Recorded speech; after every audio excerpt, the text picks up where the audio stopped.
Welcome back to SledgeHammer Horror, guys. I am Ken Sledge. Today, I am so pleased to announce I have Brantley Brown.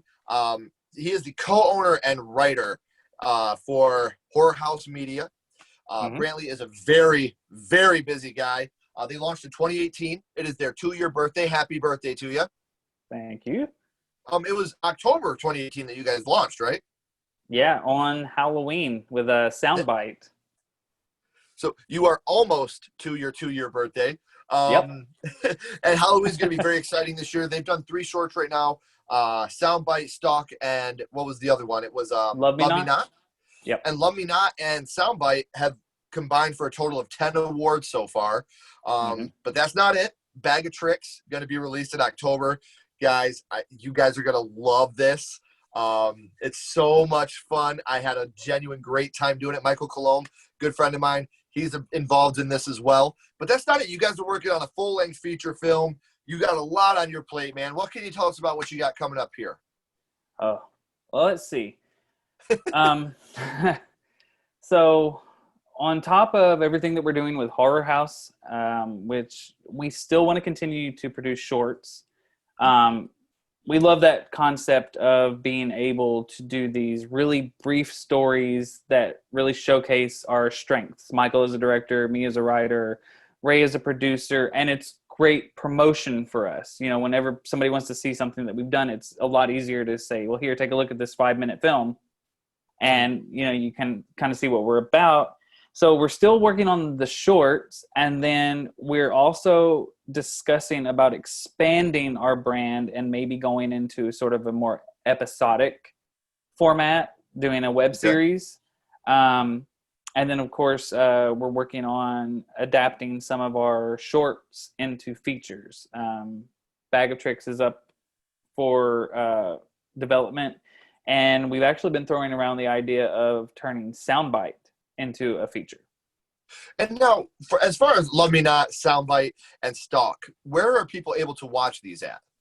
They're actually on YouTube, on our Horror House Media channel. And the reason I was asking that, guys, go down here in the description. I have the link to all those, as well as make sure you're subscribing to Horror House Media. Trying to promote this little description down here. Make sure you guys are clicking. So all the shorts they have are down here, except for Bag of Tricks. Once we get close, once that's actually released, I'll have that down here in the description as well. Didn't mean to cut you off there, brother. No, you're fine. You're fine. I want you guys to be watching these, not just for me, not for him, not for Michael, but for yourself. These are so much fun, and I'm so giddy about Bag of Tricks because it's so much fun. And he's talking about that being adapted into a feature. I got everything on my body crossed that we can make that happen, man, because Bag of Tricks is so much fun. I don't want to spoil anything, but guys, make sure you're checking this stuff out. You're going to enjoy it very much. Yeah, if you are, not only a fan of horror, but if you love Halloween and that, you know, the spirit of the holiday itself, that's the whole reason I wanted to do Bag of Tricks, because I love stories that really encapsulate that essence. Yeah.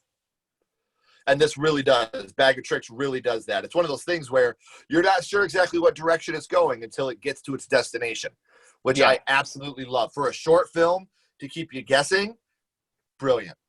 It's brilliant. I love it. So thank you for allowing me to view this. It was so much fun to watch, and I'm so excited for everybody else to get to see it. But the reason we're here, if you guys haven't figured it out, is to discuss your first horror movie, and that was Halloween. The original, 1978. Yes. Yes. So about how old were you the first time you watched that? Well, anybody out there, it was not a bad parenting situation. At least I didn't think so. But my dad let me watch the original Halloween when I was about 5 years old. I've talked about it before, man. I grew up in a video store. My parents owned a video store, so I was always in the horror section, man. So I get it. And to be honestly, man, like, people talk about bad parenting with horror movies and stuff, but man, if the worst thing you're doing as a parent is letting your kid watch Halloween, you're doing something right, man. Because not only is, I think that us kids that watched horror movies, I think we're more like grounded in reality, man. Like, as weird as that sounds, because we grow up our whole lives with such vivid imagination. So we know the difference between fake and real. We know Yeah. that that's a movie and that it's not real. So we know that real. I hear about, oh, they watch movies, so they kill. No, the kids that watched movies and played Mortal Kombat, we were the ones that knew. You don't do that shit because it's not real, and there are consequences to your actions. So That's kudos right. to your parents, man. I'm glad they started you off young on the right direction. Yeah, and I actually saw I guess at the time it was the really rare version of the film. I don't know if a lot of people are aware of this, but when the rights to Halloween got sold to broadcast on NBC, they had to go back and film extra footage to go in to help fill out that 2-hour time slot. And one of the early home video releases of it on VHS, it was a misprint. Someone actually printed the extended NBC cut of the film on VHS, and that was the one I saw. Which, imagine my surprise the next time when I got the DVD of Halloween, and it was the theatrical cut, and I'm like, I swear there was other scenes in this. How did I know his middle name was Audrey? Michael Audrey Myers. Yeah, that's one scene. When you see that extended cut, you're like, what? Did he say Audrey? Why have I never heard that before? Yep. That's so awesome, man. It's funny because somebody just recently asked me if I knew what Michael Myers' middle name was. And I was like, well, most people would say Audrey, but I say fucking. That's his So yeah, it's kind of crazy. If you don't know about all those extra scenes, there's a lot of, I guess, backstory in that I guess at the time it was considered canon. Now, I don't know if it is so much now, how people view it. Everybody's got an opinion about movies and their timelines and what's... Well, I mean, shit. Halloween's had, 3 or 4 timelines now? Mm-hmm. So, I mean... a lot. to me, I'm fine with the retconning. I'm fine with the different timelines. That's something that's never truly bothered me. Yeah. I love the idea of Child's Play having 2 universes right now. I'd love for them to continue both of them. I think that's an amazing idea. Texas Chainsaw. Look at all the different universes that they've gone through with Texas Chainsaw Massacre.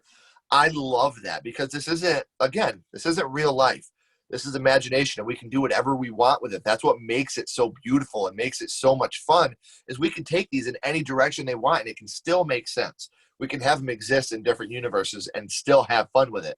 And while we're building on that, that's what, as we're talking about universes and how special the first one is, what scene from the first one do you think affected you the most?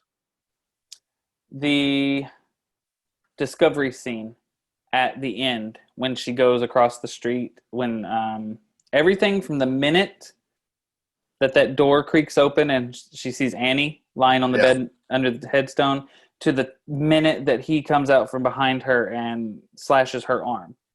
Yeah. That was one of the most effective, creepy pieces of film that I have ever seen. And that's saying a lot because there's been a lot of cinema since then. Well, I mean, you get at that, see the music, the lack of music at some points. I mean, Carpenter is a great director, but oh my gosh, if that guy didn't know how to build a score, man. I mean, and the lighting, Dean Cundy's cinematography, that's the thing. Halloween without a bunch of different elements isn't all that remarkable. It's not that it's not a good story, but if you don't have that mask and that music and that lighting, and I guess Jamie Lee Curtis, because that helped a lot too. Yeah. But it all was like this perfect storm. And absolutely. It's been very hard to recreate. And it's not for a lack of trying, but... Well, and something that I've always talked on, people know this. I was never a huge fan of Halloween. It was never really my thing.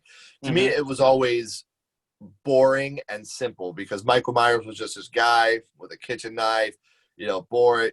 Jason Voorhees is going to kill you in 1,000 different ways. But the older I've gotten, the more I've come to really love the fact that Michael is so simple. Because, as a kid, I want to see heads blown off. I want to see body parts ripped. I want to see the blood and the gore.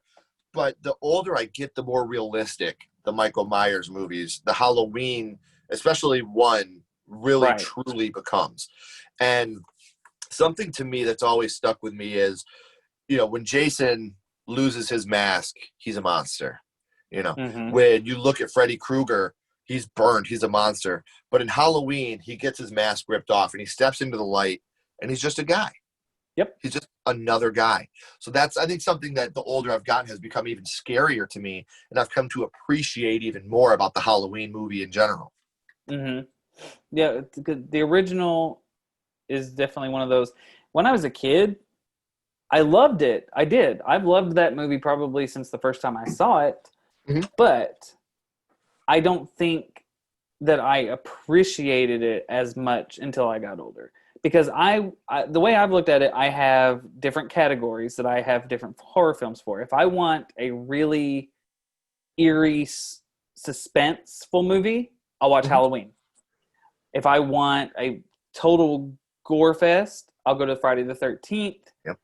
And then Nightmare on Elm Street is a bit of both. It Yeah. really does play on the suspense, but there's enough spectacular effects in it that, I mean, if I had to say it, Nightmare on Elm Street is probably the one that terrified me the most. But Halloween is still my favorite because Well, I and the way you say appreciate that, its style. and the way you say that, I've always said my whole life, A Nightmare on Elm Street, the original Nightmare on Elm Street, is the closest that anybody's ever going to get to making a perfect movie. If you Yes. take out the last 4 minutes of that film, it's the perfect horror movie. I hate that ending. I hate that ending more than I love my children. You know, like Yeah, that was a it's sad tack on. I think they should have ended it the way that Wes Craven wanted to. yes, The car and people driving don't away get and the that. kids jump roping, and then that was it. Yes, and people don't understand that the studio added that on for the sake of their show, setting up a sequel. The blow up down through the window and all that, like, no, don't do that. Leave Right. that alone. So I'm getting off topic here, but back to how Yeah. talked about what did you the most. Now, what do you think is your favorite scene in Halloween? The hedge. When they're walking and she sees him and he's just kind of stepped. Again,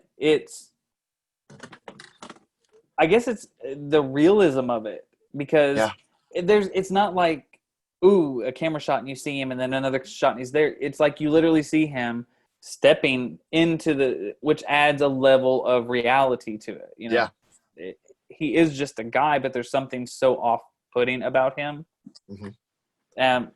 And it happens in daylight, which I Yeah. always have felt that movies try, especially the horror genre, you know, we rely on darkness a lot. And the reality is the scariest things sometimes happen in broad daylight. Bingo. And that's another thing I'm glad you brought up, because this movie, not only is it with that, but with the dialogue in this movie, there is so much of the dialogue. Like, I met him 15 years ago and there was nothing in those eyes, you know, or a very a misheard line in the movie. Was that the boogeyman? No, that's not what she says. She says that was the boogeyman. And then he says, yes, it was. That, I got goosebumps right now. I mean, that to me is so, the way that she's curled up. It was the boogeyman. Yes, it was. It was like admitting it to herself. Yes, you know, and even the little kid, I can't think of his name right off the top of my head, but, you know, you can't kill the boogeyman. Like that is like the perfect tagline for that movie. That should have been the tagline at the bottom of you can't kill the boogeyman. You know, like I love that line, man. I love it too, but I mean, you got to admit, there's just something about it. It's actually a simple phrase. There's nothing scary about it, but it's so effective. The night he came home. Yep, you know? the night he came home. And it's like, for a long time, you know, I've always been, I don't care that people call him Michael Myers. I don't care that people call him The Shape. I've always preferred calling him Michael Myers. But I have people that get pissed off, like, he's The Shape. I'm like, bro, I'm sorry. No, I think he's Michael Myers. Now, I will refer to him as both. Sure. But I think in some moments in the film, to me, he's a little more Shape-like. And he's a little more Michael Myers. When he's in full light and you see everything about him, that's Michael Myers. That is what he looks like. But it's those shots from afar. He's the silhouette on the edge of the house. You know, where there's no clear definition. He's Sure. the boogeyman. He is a shape. Mm-hmm. So I guess technically he's both. Yeah. I mean, even in the credits, you know, they say Michael Myers and the shape. So essentially, they almost made it like he was two different characters. The human side of him was Michael Myers, and then there was the shape. But yeah, he's Michael Myers to me. Even though it does sound a little eerier when you think of somebody. The shape. Yeah. So we talked about your favorite scene. We talked about what scene affected you the most. Now I want to get a little darker here. Which death, and I don't like to say favorite, but what death affected you the most in this movie? I think it would most definitely be Bob's death. Because stuck to the wall. Yes. And everything from the minute when he opens that door, because that, like, even to this day, it's a fear of mine. I hate opening doors in dark rooms and stuff like that, because there's always that idea, what's going to pop out at me? I mean, I'm a grown-ass man. I should know better, but I also do nothing but write horror films, so I freak myself out a lot. Dude, but that's another thing, man. Like, writers like you, I'm not gifted like you guys, man, but I do have a very active imagination. I'm 34 years old, and I think the same shit, man. Like, I'll be mowing my yard out here, and I got a big tree line that goes down, and all I see is like a fucking thing from Jeepers Creepers coming and taking me out. Yeah. Like, as I'm mowing, man. So, but that makes life more fun, man. That's why we're here. We're here one time. That's all we get is this one time, man. So let's have all the fun we can and love and just be as pure and beautiful as we possibly can, because tomorrow we could be gone, man. Exactly. So, exactly. We've both experienced loss. We were just talking about it before the podcast, and I just recently lost my grandfather. The last episode was dedicated in his honor, but that's something that I try to stress to everybody. You're here one time. You get this one chance, and it's way too short for you not to be happy, not to do the things you want to do, and not to love as hard as you possibly can. So thank you for doing this with me, man, because this is so beautiful to be able to talk to you about this. We're talking about the darkest shit, man, but it's so beautiful in my eyes to be able to do this with you. I'm going to throw you a little bit of a curveball here, though. We're talking about Halloween, which is your first horror movie, but now I want to go scream on you. What's your favorite scary movie? What's your favorite horror movie? My favorite is A Nightmare on Elm Street, original Nightmare on Elm Street. Okay. We won't even touch on 2010 Nightmare on Elm Street. Nope. And I don't know if me and you have talked about it, but I am not one of those people that thinks remakes are inherently bad. No, not all of them are. But I'm with you. When I talk about bad remakes, the two that I always bring up are A Nightmare on Elm Street and Pet Sematary. I did not like either one of those remakes at all. Yeah, and I don't know if I had to put both of those side by side, I will say that I think at least I like the effort they put into Pet Sematary more than Nightmare on Elm Street. I don't think that they were respectful enough of what Nightmare on Elm Street is. That was the problem. They just tried to make it a very quick, slick, edited, film, and that's not what Nightmare on Elm Street was. Let's grab some cash. Mm-hmm. That's what we're trying. We're trying to grab some cash. And I've talked about this as well, man. And a lot of people, again, everybody, please look at me in my eyes. I don't think a child killer is better than a child molester. I don't think that at all. But, man, Freddy wasn't a child molester. Like, they made him out in the new one. He killed children. He wasn't a child molester. And I get it. I'm not supposed to like Freddy. I'm not, but Robert Englund makes it impossible for me not to. The guy has so much charisma that you hate Freddy. You never want to see him win, but you love watching the movies because you love watching Robert Englund. And with Halloween, The Shape, and Jason Voorhees, I am not discrediting in any way any of the actors that put their heart and soul into those characters. Mm-hmm. I love it. And again, I'm not bashing the new Nightmare on Elm Street. You'll never hear me talk about how something sucks or I hate something, because if you're making art, you're making it for somebody and someone appreciates it. So good for you. Good on you. But those weren't for me. However, Michael Myers, Jason Voorhees were always played by different actors. And again, you all did an amazing job. I love it. But Freddy was always Robert Englund. There was never a change. It was always him. And he always put his blood, sweat, and tears into it. So when you think of Jason, you think of a mask. When you think of Michael Myers, you think of a mask. When you think of Freddy Krueger, you think of Robert Englund. So that's why I always hold Freddy to a higher standard, I think, than everybody else, because Robert Englund took everything in his body and put it into that role. And so for them, and again, I'm not knocking, I can't, his name's slipping me right now. James Earl Jack Earl Haley. Jackie Earl Haley. There you go. He actually, I think for the fact that you can't, you're never going to be able to do Robert Englund. Right. But considering the Freddy that he was trying to do, I think he was creepy. He was. For what he was given, he did great. You know, and I don't hate. What was the girl's name who was in it? Rooney Mara. She's a great actress. The mother in the film, Connie Britton, red hair, another great actress. These were, I think that the actors in the film did the best that they could with the script they were given. My issue is, it's like, I don't hate the film because it's a remake. I don't really hate it. I just think that that was one of those films that unfortunately came about when Hollywood was just trying to churn out as many remakes as they possibly could. That one needed to have a little bit more care taken with it. If you gave me a rock and two sticks, I'm not going to be able to build you a house, man, no matter how good I am. So, and I'm with you. No matter how great the actors are, if the script isn't there, they can't make it a great movie. It's just it's impossible. So I want to go here. We talked about that. Now I want to go one more little curveball at you. Okay. The Halloween franchise as a whole. Which one is your favorite?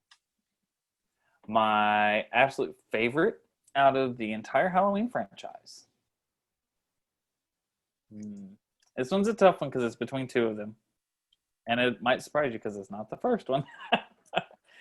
My two favorites are not the first one either. I would say Halloween 4. Okay. And there's a reason. I think atmospherically, it's the most like Halloween. The scenery, the set design, the fog in the air. That I grew up in the Midwest. That is Halloween. You know. I'm a Michigan boy. This is where I'm at right now. But the other one is Halloween 6. And that is the movie that I saw and I decided, you know what? I want to do this. It's the one that made me start writing. I decided to write a fan film follow-up to it. Which, oddly enough, I think somehow somebody stole my idea. I was 13 years old, right? And this is, 95, 96? So do you know what my idea for the sequel was? Well, now they need to end this probably after part 6. So the only way that they can do it is if we find out that Laurie Strode has been in hiding all of these years. And that was my idea. And what did they do? The next movie was Laurie Strode had been in hiding. And funny enough, my two favorite Halloween movies, number 2 would be Halloween H2O. Mm-hmm. Number 1, and I'll get crucified for this, but I'll defend it till the day I die, Season of the Witch. I am a huge Season of the Witch fan, to the point where I think if it would have been called Season of the Witch, not Halloween 3 Season of the Witch, just Season of the Witch, and it would have been a standalone movie, I think it would have been a bigger cult classic than it is now. I think we would have got more sequels. I think it really could have caught on. The reason that movie got shit on so hard is just because it was Halloween 3 without Michael Myers. Yeah, I think that's right. When I was younger, I didn't get it.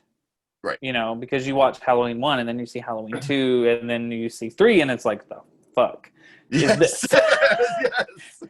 But it is a good movie, just not a good sequel to Halloween.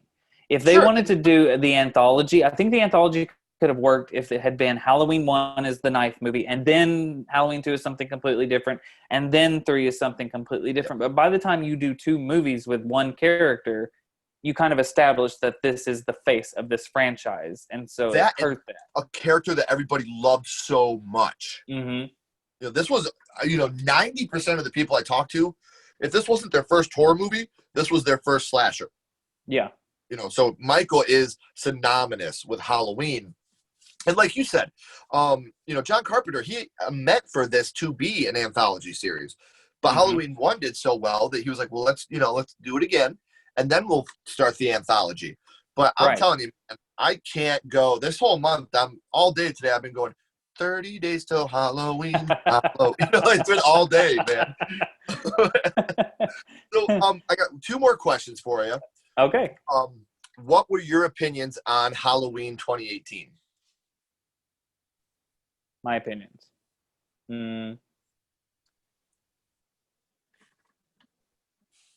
I think it's good. But it could have been better. Okay. And I don't know if that counts as 2 opinions, because I do think that's good, fine. but I also think that it could have been better. And it's really because I think the concept is awesome. I like the idea of a clean slate 40 years after the first one. Jamie Lee Curtis was amazing in it. I really liked the actor who played Michael Myers this time. I think he did a good job. The problem was, I think the movie got brought down a little bit by the fact that they were trying to do too much fan service. Sure.